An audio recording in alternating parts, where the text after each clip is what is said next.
Hello, ladies and gentlemen. Welcome to Senior Living Solutions. Thank you for joining us today. We specialize in helping families find ways to pay for senior living. The cost of a senior living community or private duty home care is certainly not cheap, so our primary objective is to help the family find solutions and ways to pay for this type of long-term care. Today we are going to be specifically focusing on the non-service connected veteran pension, more commonly referred to as aid and attendance. It's nothing new. This benefit was created by the VA in 1952, specifically designed to help wartime veterans and their spouses pay for senior living care or private care in their home. It currently pays up to $3,740 per month and really can be a life-changing benefit for many veteran families. It's important to remember that the aid and attendance pension is not a welfare benefit like Medicaid. It's a benefit that our wartime heroes have earned and is available to them and their spouses when they are faced with the high costs of senior living. I believe that what separates us from other organizations is our proven track record and our credibility. Again, over 17 years of helping veteran families qualify and obtain this benefit, we have been able to put together a phenomenal team of experts who together assist our veteran families through this very complex process. Just about every veteran family who contacts us is eligible but not yet qualified. The VA has very strict income and asset regulations that make it very difficult for veteran families to qualify. So we work closely with outstanding teams of VA Accredited Attorneys, and we put our families in a position where the veteran or surviving spouse becomes 100% eligible, 100% qualified, and 100% compliant.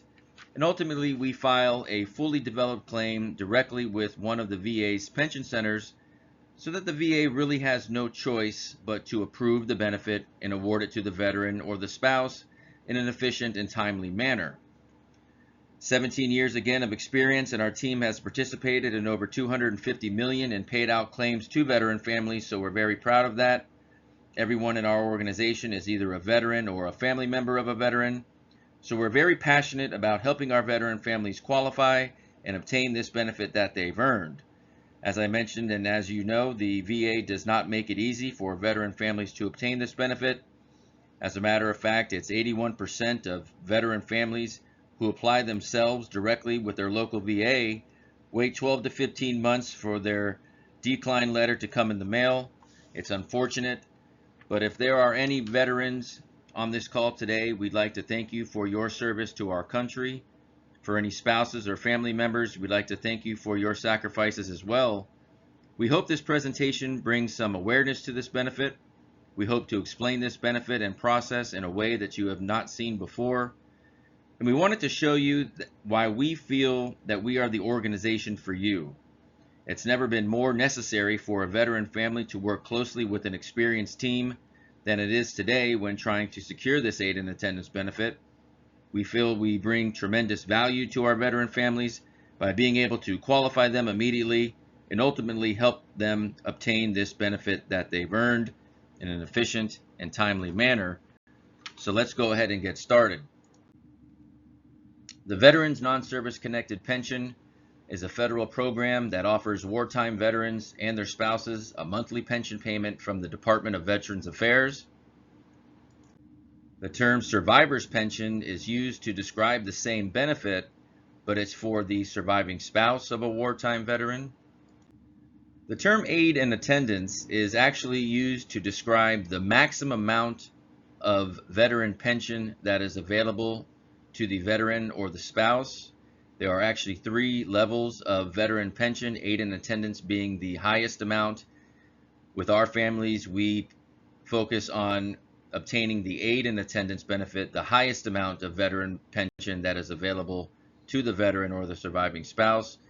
And we will refer to it as aid and attendance from this point on, but it's actually the non-service connected pension, aid and attendance being the highest amount.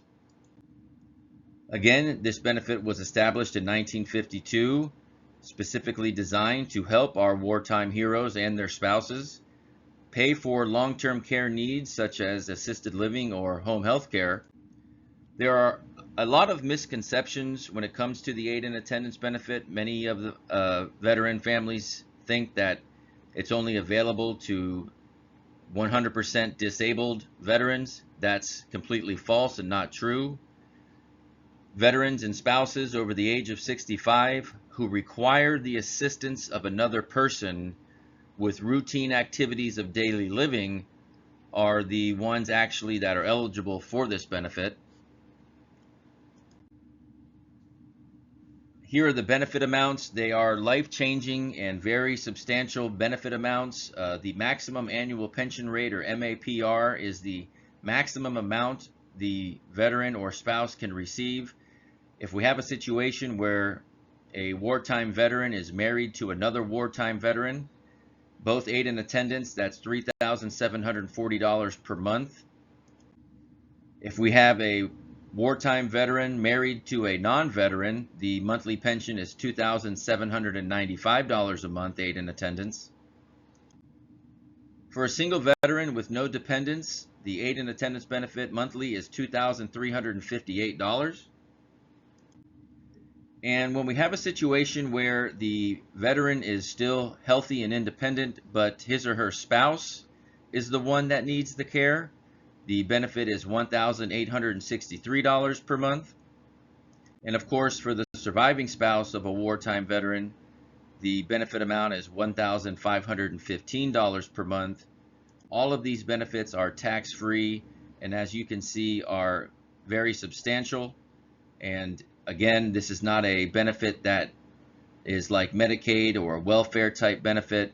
It's a benefit that our wartime veterans have earned and families and spouses have made sacrifices for. So they are life-changing in many cases for a lot of veteran families. In order for the veteran or spouse to receive the aid and attendance benefit, the VA basically has three areas of qualification. The first is wartime service. Again, the veteran must have served at least 90 consecutive days of active duty, with just one of those days being during a period of war. The veteran must have received a discharge other than dishonorable. The veteran did not have to be in combat. The veteran did not have to be wounded or develop any type of a disability from his or her wartime service. Just 90 consecutive days of active duty, and one of those days needed to fall during a period of war. The veteran could have been stationed anywhere in the world, did not have to be in combat, and did not have to be wounded or develop any type of a disability from his or her wartime service. The surviving spouse must have been married to the veteran at the time of passing. The surviving spouse must have never remarried. There are many questions about whether or not a divorced spouse can still qualify as a surviving spouse. And unfortunately, I know that through 17 years of experience, a divorce situation disqualifies the spouse from the aid and attendance benefit. 90 consecutive days of active duty, one of those days during a period of war. The surviving spouse must have been married to the veteran at the time of passing and must have never remarried. Here are the wartime dates. I want to bring your attention to Vietnam in country. From 1955 to 1964, that's the only period where the veteran must have been stationed in country, boots on the ground in Vietnam during that time period. During the other wars and conflicts, the veteran could have been stationed anywhere in the world, but from that period, 1955 to August 4th of 1964, the veteran must have been in Vietnam in order to qualify for aid and attendance. There you see Vietnam all from August 5th, 1964 through May 7th, 1975. The veteran could have been stationed anywhere in the world during that period. It's only Vietnam in country, the only wartime period that requires the veteran to have actually been in Vietnam in order to qualify for aid and attendance. The second area of qualification is we have to show the VA that the veteran or the spouse is receiving and paying for ADL assistance. ADL stands for Activities of Daily Living. The VA has a very short list that they've used for years. The veteran or the spouse must be receiving assistance with at least 2 of these activities of daily living: bathing, showering, personal hygiene, dressing, mental therapy, toileting, ambulation, physical therapy, nursing services. With our families, we still operate off this very short list. We want to make sure that our veteran families are receiving assistance with at least 2 of these activities of daily living. Now, in 2018, the VA did open it up to additional activities of daily living: medicine management, yard work, transportation, cooking and cleaning, laundry, companionship, etc. But we still operate off the old list to make sure that the VA doesn't have any reason to delay or deny or question a claim. So we still operate off of the ADLs that are in white, and we make sure our veteran or spouse is receiving and paying for this type of care. This type of care can be used as a medical deduction. It must be used as a medical deduction against the claimant's income. Many families who go directly to the VA won't convey the proper message to the VA, and they'll wait 12 to 15 months to get declined, and usually it's because of too much income. So it's very important to make sure that this cost of this care is documented properly. The caregivers must complete a very specific care provider report stating this is the kind of care they're providing and this is how much it's costing.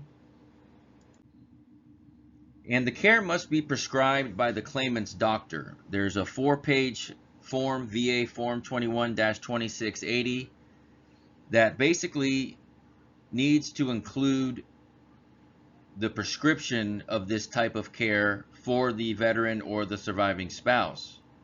When working with us, we make sure all of this is done properly so that we can convey the proper message to the VA and that we can use the cost of this care as a medical deduction in order to lower the claimant's income, which I'll show to you here in just a bit.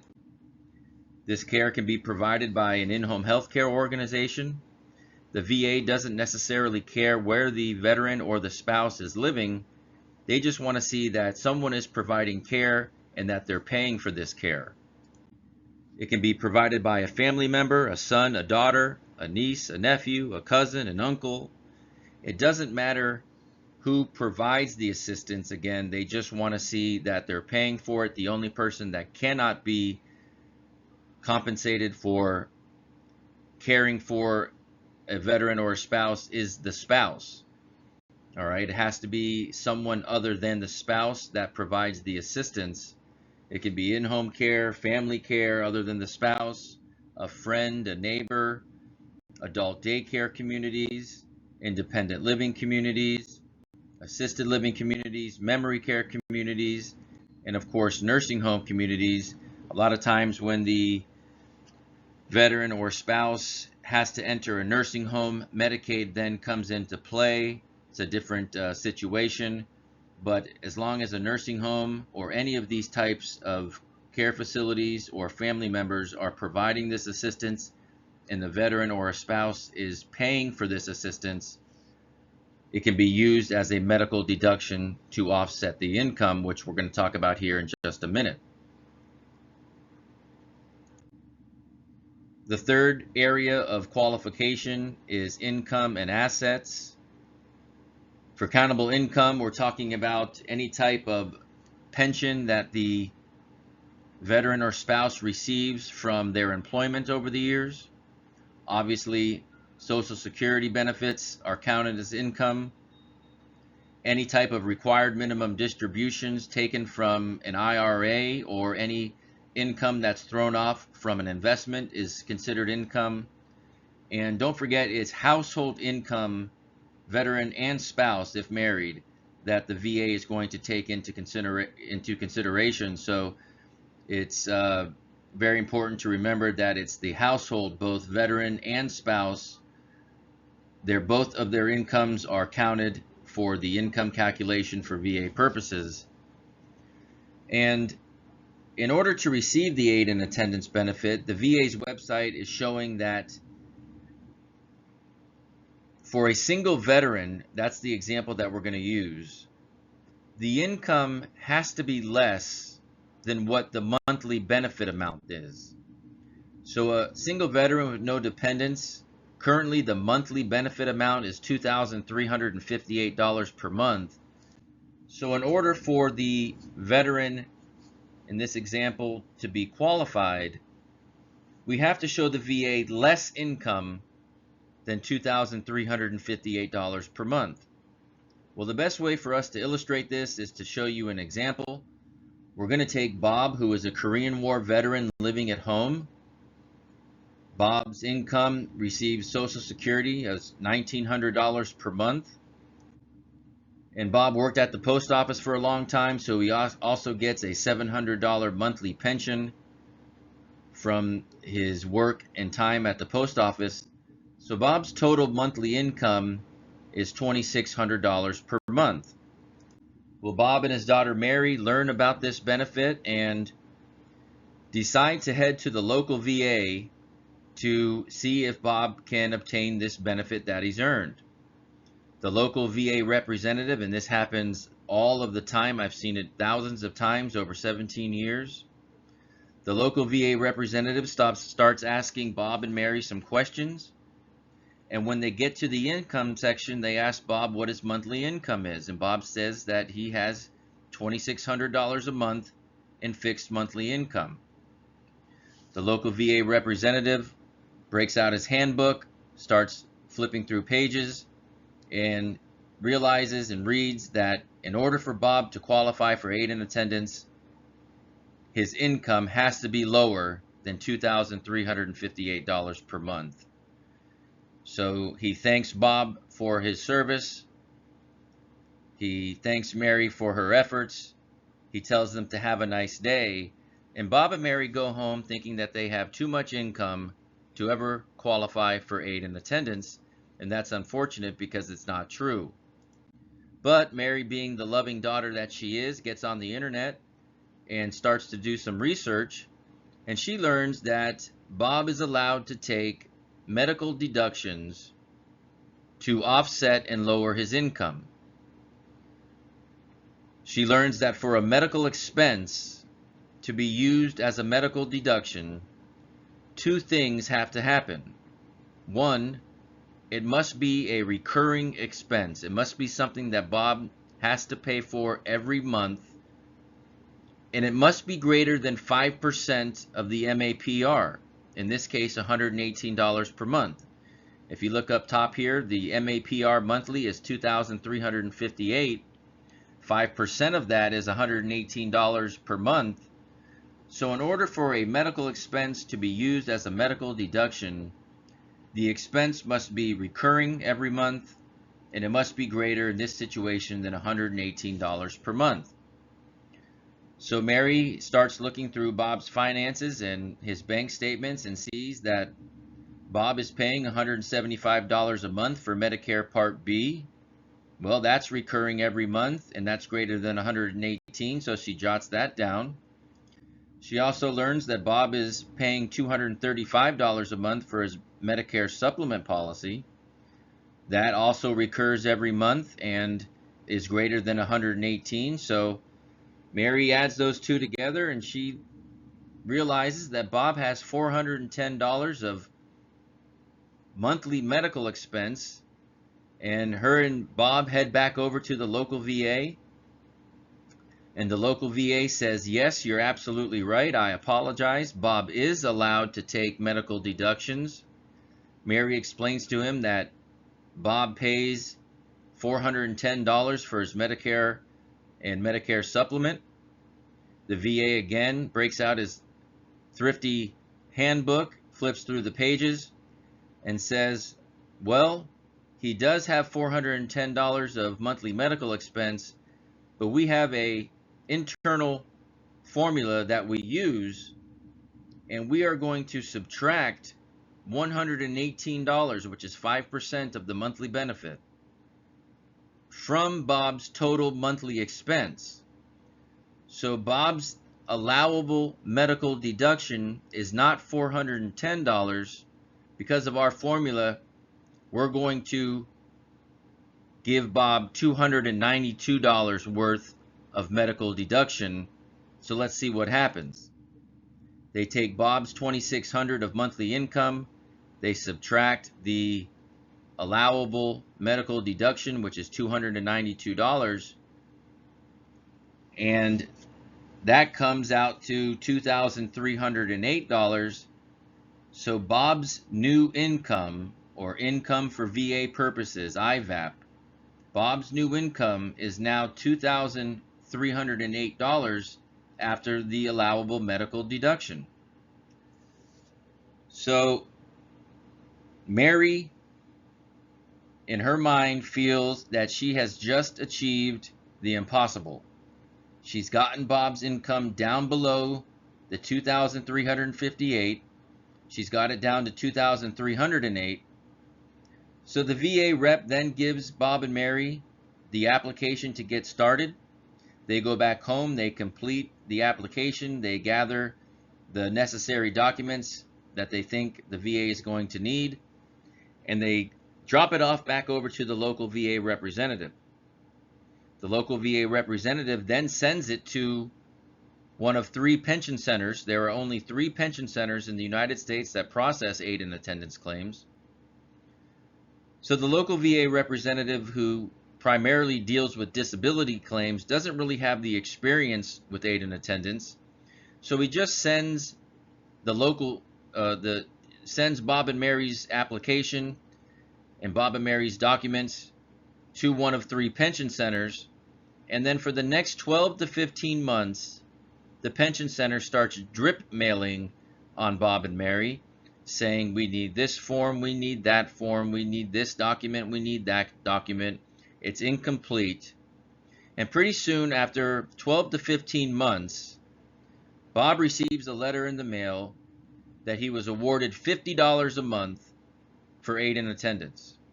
Because what they didn't know, that is, even though they got the income down to below $2,358, they got it down to $2,308, the VA subtracts any positive income from the benefit amount. So once they got the income down to $2,308, the VA subtracts the $2,308 from the benefit amount, which is $2,358, and that leaves Bob with $50 of aid and attendance benefit, and they wait 12 to 15 months to find this out. Any positive income is subtracted from the benefit amount, so it is crucial and extremely important to make sure that the medical deductions are equal to or greater than the monthly income, so that the income is zeroed out for VA purposes. We have to show the VA zero income in order to receive the benefit. Any positive income is subtracted from the benefit amount, but the reality of the situation is Bob doesn't even receive the $50 of aid and attendance because he's living at home. Mary's providing care but not being charged for it. He doesn't have the proper medical assistance for activities of daily living that the VA makes Bob and requires Bob to have from a medical standpoint in order to receive the aid and attendance benefit. Bob's not receiving any assistance. He's not paying for any assistance. They decline the benefit, so Bob actually waits 12 to 15 months to get his big fat decline letter in the mail, because even though they got the income down below $2,358, the benefit would only have been $50, but because he's not receiving assistance and paying for assistance, the VA declines the benefit. And that happens 81% of the times to families who try to obtain this benefit themselves through the local VA office. It's unfortunate. So a couple of months go by and Bob's health starts to deteriorate. deteriorate, and Mary and Bob decide that it's time to start looking to see if Bob can find an assisted living community to live in. So Mary goes to the local VA or the local assisted living communities in her area, and she finds that the closest, the cheapest assisted living community that Bob can afford, cheapest one she can find, is $3,400 a month. But while she's at the assisted living community, the director there tells Mary again about the aid and attendance benefit and refers her to Senior Living Solutions. She says, listen, give Senior Living Solutions a call. They've helped many of our families in the past. And Mary says, well, we just spent the last year waiting for the VA to approve the benefit, and they declined Bob because he had not enough medical deductions and he wasn't receiving the proper care. And she says, the director says, Mary, please call Senior Living Solutions. They can help. So Mary gives us a call, and during that conversation, we determine again that Bob has $1,900 of Social Security, has the $700 still coming in from the post office, and Bob's total income is still $2,600 a month. Mary tells us about the Medicare supplement and the Medicare premium that Bob pays every month. But during that conversation, we realize that Mary is already providing assistance with activities of daily living for her father, Bob. She's already doing things like making sure that he gets bathed and making sure that his finances are managed and that he manages his medicine properly. She takes him for a walk every day and helps him get out from the couch and over to the bed. She helps him eat and shows him to the toilet and helps him, go to the bathroom. So we tell Mary, listen, because you're providing these services already, why don't you have Bob pay you the $2,308 per month? That keeps the money in the family. You don't give the money right back to Bob, but you can certainly then use it for his other expenses. Maybe he has a mortgage or a rent or an electric bill or phone bill or water bill, that you can pay those expenses for Bob after he pays you for the care that you're providing. So what we've now done here is we've created an additional medical expense that Bob can use as a medical deduction. The $2,308 that he pays Mary every month recurs every month, and it's greater than $118. So the VA will allow them to use the cost of this care, the amount that he's paying Mary every month, as a new medical deduction. But again, that gives us a total medical expense of $2,718, but the VA is going to subtract 5% of the MAPR, which is $118, giving Bob a full medical deduction of $2,600 per month. Again, Bob's income is $2,600, so the VA is going to subtract $2,600 as a medical deduction because he's now paying Mary for care. We reapply. We determine that Bob's new IVAP, or Bob's new income for VA purposes, is now zero. So the VA does the same formula. They're going to subtract the new income, the IVAP, from the benefit amount. So in this case, the benefit amount is $2,358. They're going to subtract zero, which is going to be left with Bob having a benefit of $2,358, and that's the full aid and attendance benefit amount for a single veteran with no dependents. We're able to show Bob and Mary a way that is legal, ethical, moral, fully disclosed to the VA. The VA is going to know right up front that Mary is providing care. We're going to have the doctor prescribe the care. In other words, we're going to have the doctor say that Bob is required to live at home in order to receive ADL assistance from his daughter Mary. Mary then completed the appropriate forms that the VA requires, saying this is what I'm doing for Bob and this is how much he's paying me. And by doing it that way, we now have a legal medical deduction to offset the income and get Bob the full benefit amount awarded. Bob still has his $2,600 of monthly income.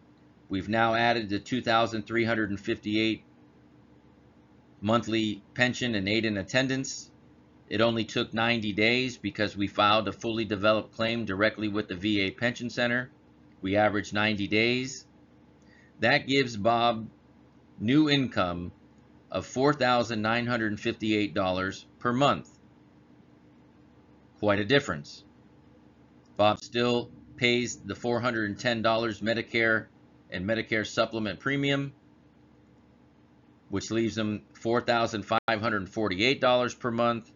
He now has the money to afford the assisted living community, so he moves in at $3,400 a month and still has $1,148 left over every month that he can use to take Mary out to dinner. He can use it on bingo night when he's gambling with his buddies. There are no restrictions to the VA money, and we've been able to show Bob and Mary a legal, ethical, and moral solution and gave them the ability to obtain this benefit that Bob has earned while living at home so that he can afford to move into the assisted living community. And that's how the income has to be handled in every case. We have to zero out the income with medical deductions, either using the cost of a community or paying a family member. It's essential and extremely important and crucial that the zero income is shown to the VA, no matter what the amount of the income, as long as we expense out all of it medically. And even if that goes to a family member, if we have to, the VA will allow it as a medical deduction, and we can offset the income and get the full benefit for the veteran or the surviving spouse. The second part of the third area of qualification is based off of assets and net worth. What I mean by assets: stocks, bonds, mutual funds, checking accounts, IRAs, annuities, savings, money markets, gold, silver, additional property other than the primary residence, additional land other than the primary residence, cryptocurrency, Bitcoin. All of that in 2025 has to be below $159,240 in total assets. The primary residence is exempt. The value of the home is not included in this calculation.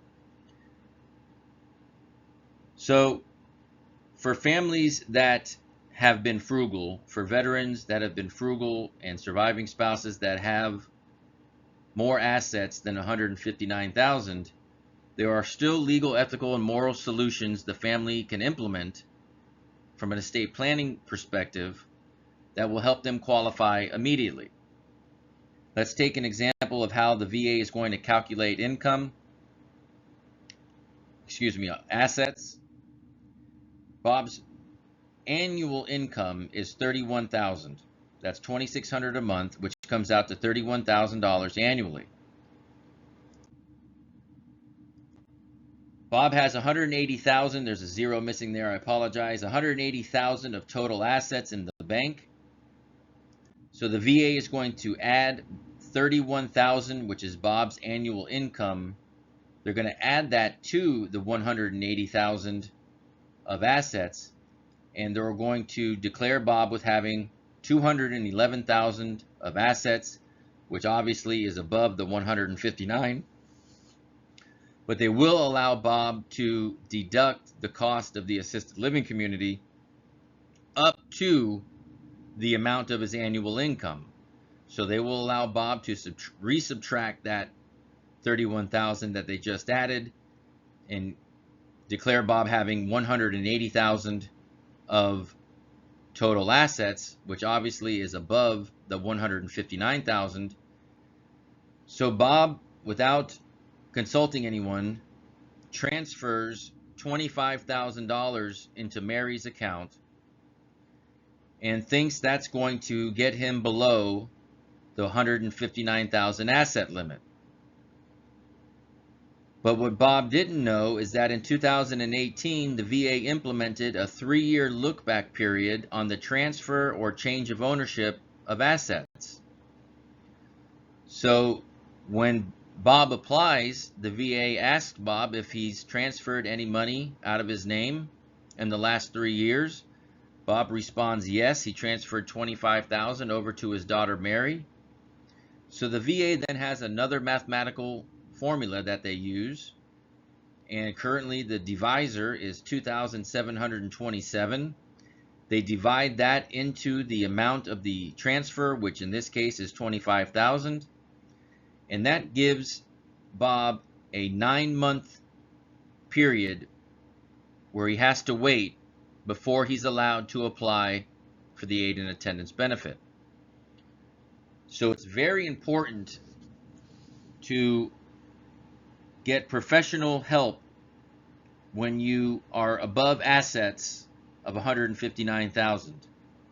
We work with outstanding teams of VA accredited attorneys, and there are still legal, ethical, and moral solutions that a family can implement that won't trigger the 3-year look-back period, qualify the veteran or spouse immediately, and help them get this benefit when they need it, versus now Bob having to wait 9 months because he transferred assets the old-fashioned way.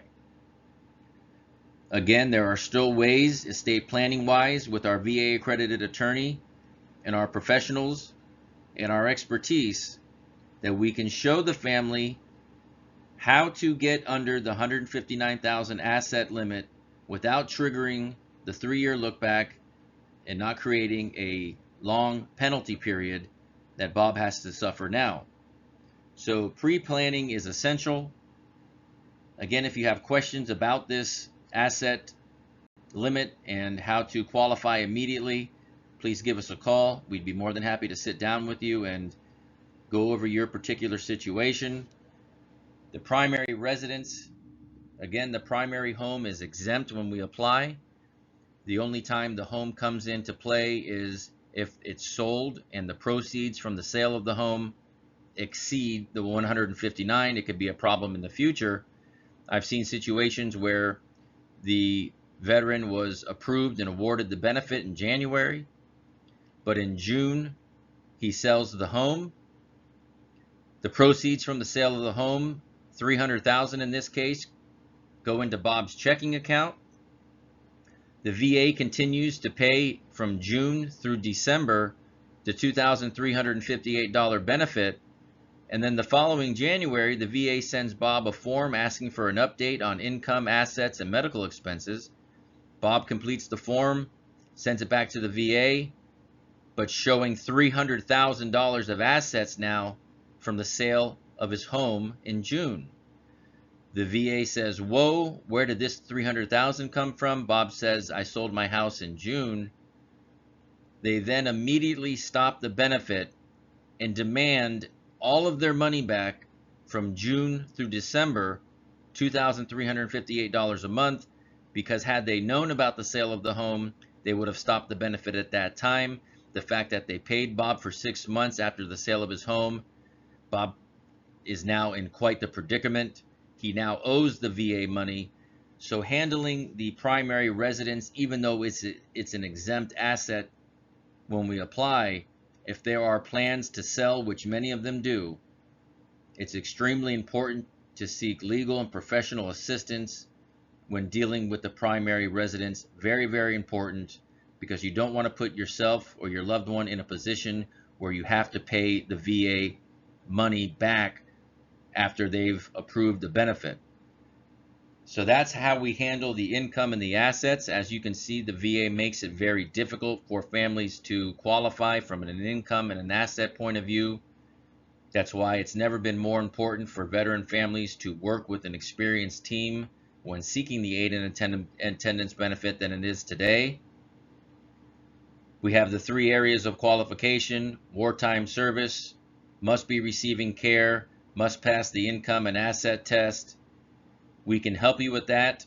Please give us a call. Again, Senior Living Solutions. We want to thank everybody for attending our broadcast today. We have over 250 million in paid out claims since 2009, 17 years of experience. We do work nationwide.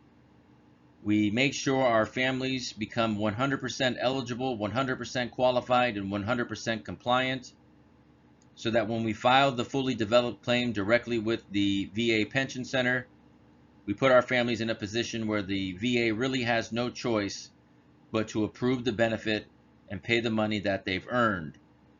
Remember, this is an earned benefit our veterans have earned. It's not a Medicaid welfare type benefit.